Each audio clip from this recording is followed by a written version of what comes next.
Eu lamento muito se tu chegou até aqui achando que pastejo em faixas era uma grande novidade, um grande avanço e talvez o ápice da intensificação de pastagens. Lamento mesmo, não é brincadeira minha.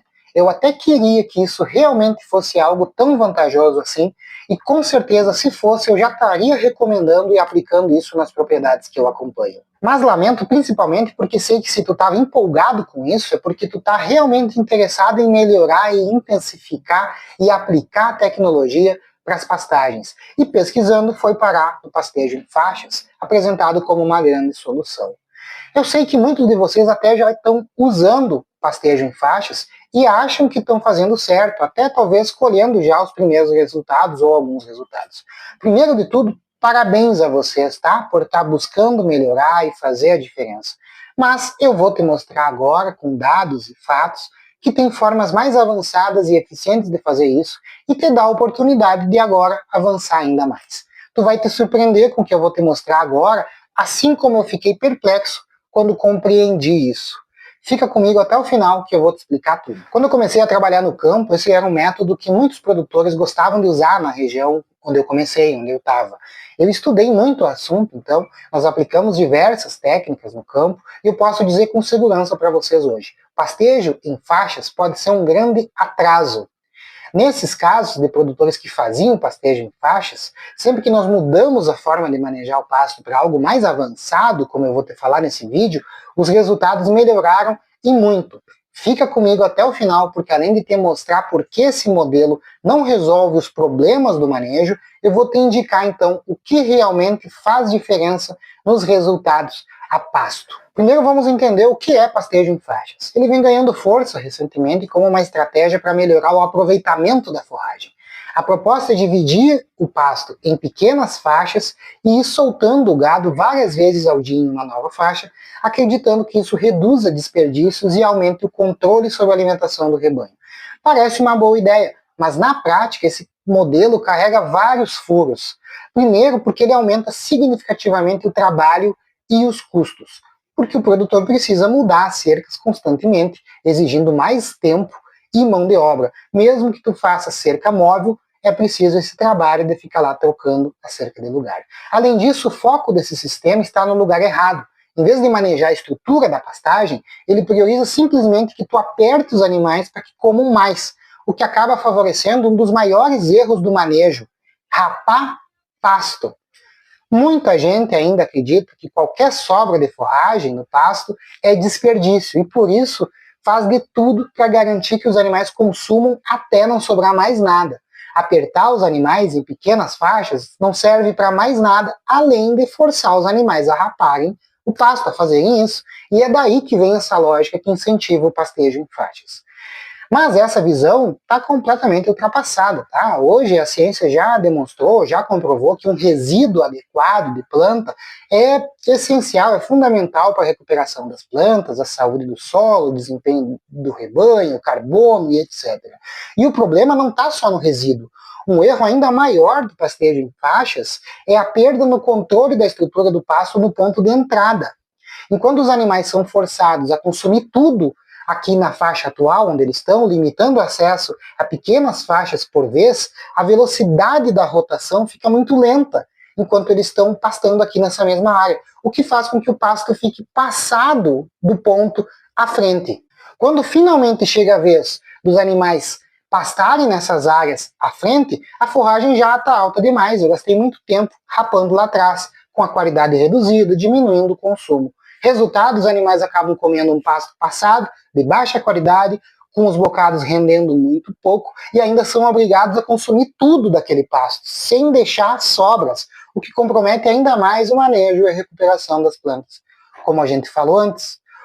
E tem um outro ponto crítico, que é que o pastejo em faixas ele pode prejudicar o consumo dos animais no melhor horário do dia. O comportamento natural do gado mostra que a maior parte da ingestão de forragem ocorre no entardecer, quando o pasto está mais nutritivo. Com um sistema que restringe o acesso a uma área, uma faixa de pasto nesse horário, os animais podem não conseguir comer a quantidade ideal de pasto que conseguiriam ingerir nesse momento, prejudicando o consumo, limitando o consumo. Mas se o pastejo em faixas, então, é um atraso, o que realmente faz diferença no manejo? Antes de eu te explicar isso, se tu está gostando desse conteúdo e quer melhorar a eficiência do teu manejo, com informações científicas sólidas e experiência prática, deixa um like aí e se inscreve no meu canal. Isso me ajuda a continuar trazendo informações práticas e embasadas para melhorar os teus resultados. Bom, então eu quero te dizer que, enquanto no campo nós ainda estamos discutindo se fazemos mais ou menos piquetes, cientificamente esse assunto está ultrapassado, tá? Cientistas investigaram já o assunto exaustivamente no transcorrer dos anos, e apesar de alguns estudos isolados apontarem vantagem para um ou outro, para mais ou menos piquetes, nas diversas revisões sistemáticas sobre os temas, compilando os resultados, não é possível afirmar que seja mais vantajoso fazer mais piquetes. E eu vou te trazer agora algumas evidências científicas para apoiar essa minha informação, com base numa pesquisa que eu fiz. Uma revisão de 47 trabalhos comparando métodos de manejo em várias partes do mundo em diferentes dimensões de parcelas, de meio a quase 2.000 hectares, desenvolvidos nos últimos 60 anos, concluiu que as evidências científicas não indicam superioridade do pastejo rotativo em relação ao contínuo. Em 87% dos experimentos, a produção vegetal foi igual ou maior no sistema contínuo, assim como a produção animal em 92% dos casos. Os autores, então, recomendam que as decisões de manejo e políticas sejam baseadas em dados científicos e não em percepções ou interpretações anedóticas. Um experimento brasileiro de longa duração, com dados de 9 anos, comparando rotativo com contínuo em diferentes ofertas de forragem, concluiu que o método contínuo ou rotativo não fez diferença em produtividade por área. Um outro artigo publicado em 2023 analisou a terminologia das afirmações sobre métodos de lotação no manejo de pastagens, comparando percepções populares com evidências científicas. E o estudo concluiu que a taxa de lotação é o principal fator determinante da sustentabilidade e produtividade, enquanto que a escolha do método, se vai ser contínuo ou rotativo, deve ser adaptada a cada contexto. Uma revisão recente, de 2023, analisou mais de 30 experimentos globais comparando rotativo com contínuo, e em mais de 70% dos casos não houve diferenças em produtividade por hectare, e nos casos em que teve diferenças, elas foram divididas entre ambos. O estudo conclui com veemência que a atenção dada a propostas de pastoreio rotativo tradicionais ou em novas versões, como o pastejo em faixas, não são justificadas por resultados científicos e que as abordagens adotadas no campo deveriam ser embasadas em ciência. Uma ampla revisão publicada em 2022 compilou dados de 22 estudos revisados por pares em escala agrícola e concluiu que não há evidências de que um manejo de alta densidade seja mais benéfico em produtividade, qualidade da pastagem ou sequestro de carbono, embora altas densidades tenham sido promovidas como uma nova solução para a pecuária. As referências desses estudos, todos que eu citei aqui, estão na descrição do vídeo, caso tu queira conferir. E agora eu quero te contar mais sobre aquela minha experiência prática. Como eu falei lá no início desse vídeo, quando eu comecei a atuar no campo, na extensão rural, o manejo mais adotado pelos produtores era esse, o pastejo em faixas. Eles trabalhavam com uma cerca móvel, limitavam a área de acesso do rebanho para que os animais consumissem bem ali onde estavam e não deixassem nada para trás, não houvesse desperdício.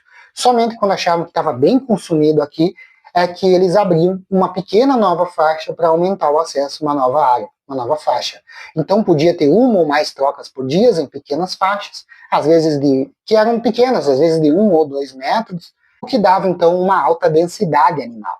Essa foi a melhor forma que eles tinham encontrado, após anos e anos de trabalho no pasto, de aproveitar bem o pasto, porque antes deles aplicarem isso, era bem pior. Quando eu comecei a trabalhar com eles, eu vi que eles ficavam patinando, até forçar os animais a comerem bem, enquanto o pasto ficava passado na frente. Ou seja, as vacas sempre tinham acesso a um pasto muito passado do ponto na frente e rapado atrás. Chegava então um ponto que as pastagens elongavam e as vacas só comiam as pontas, ou nem comiam mais. Aí ou eles roçavam aquele pasto que elas não comiam, ou ficavam apertando ainda mais tempo, até que comessem tudo. Eu não preciso dizer para vocês que essa tecnologia resultava em baixa produtividade. Forçar os animais a consumirem resultava em baixa produtividade. Além disso, pastagens anuais como milheto e aveia acabavam dando 2 pastejos e encerravam o ciclo. O que faz diferença então? Quando nós mudamos o manejo nessas propriedades e passamos a controlar a estrutura do pasto para não deixar mais passar do ponto e deixar um bom resíduo para permitir um bom rebrote, os resultados desses produtores foram fantásticos. Teve casos em que o aumento da renda superou 500% da renda agrícola mensal da propriedade. Essas pastagens que antes davam 2 ou 3 pastejos e encerravam o ciclo, começaram a durar pelo menos 3 vezes mais, chegando a dar mais de 10 pastejos no ciclo, e as produtividades chegaram a dobrar, tanto por hectare quanto por vaca. Eu não acreditaria hoje, se tivesse me dito naquela época, que quase 10 anos depois eu ainda estaria precisando explicar que o pastejo em faixas não é essa coisa toda, não é essa solução como apresentam. No meio científico, pelo mundo, há diferentes métodos sendo defendidos com fundamentação científica sólida. E o pastejo em faixas não é um deles. Veja que parte do mundo ainda trabalha com critérios definidos a partir de oferta de forragem ou dotação animal, enquanto novas abordagens migraram para a estrutura do pasto. No Uruguai, por exemplo, eles trabalham com o número de folhas como critério.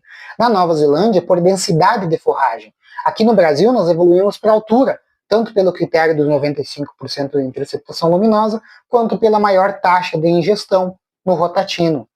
Hoje, o estado da arte na ciência, então, ele nos leva a aprofundar conhecimento nessa área das metas e objetivos do manejo do pastoreio. Enquanto essa discussão de fazer mais ou menos piquetes, fazer faixas pequenas ou não, isso está ultrapassado. No campo, então, a gente não pode ficar repetindo isso, a gente precisa superar essa discussão e partir para novos conhecimentos, se nós quisermos avançar no manejo de pastagens. Apesar disso, desses resultados todos, desses consenso científico, é praticamente consenso no campo que rotativo ainda é melhor. E entusiastas ainda defendem práticas que incentivam a fazer cada vez mais piquetes em intervalos de pastejos, cada vez mais longos e densidades cada vez maiores, mesmo a ciência nos dizendo que isso é praticamente irrelevante. E isso não é só teoria distante, tá? Mesmo na Nova Zelândia, onde o manejo é feito pelo que chamam de densidade, que na verdade é a massa de forragem, a quantidade de massa seca disponível por hectare, os pesquisadores lá já identificaram que existe uma faixa de densidade, uma faixa de máxima forragem por hectare, ideal por qualidade e por consumo animal, tanto para definir o ponto de entrada, quanto para que haja uma sobra para não prejudicar o rebrote. Se o pasto entra ou sai dessa faixa ideal, então o consumo dos animais já é prejudicado. Isso mostra que o que realmente importa, isso corrobora com a ideia de que o que realmente importa não é dividir mais ou menos a área, mas sim garantir que os animais tenham acesso ao pasto numa estrutura ideal. O controle da estrutura do pasto pode ser feito com mais ou menos piquetes, sem essa lógica maluca de fazer várias trocas por dia para tornar os animais mais vorazes e que não deixem pasto para trás. Então, em vez de usar piquetes ou faixas para forçar os animais a consumirem tudo, nós podemos utilizar eles para controlar a intensidade de pastejo e garantir que a altura do pasto seja mantida dentro da faixa ótima para cada espécie forrageira. Mas não serão necessárias tantas trocas ou faixas pequenas e apertadas para isso, porque simplesmente nós não queremos forçar os animais a rapar. Aliás, não deixar sobrar e rapar pasto é um dos maiores erros que tu pode cometer no manejo de pastagens. Se tu quer entender melhor esse problema e saber como evitar ele, assiste agora o vídeo aqui, ó, é proibido rapar pasto. Clica aqui e confere.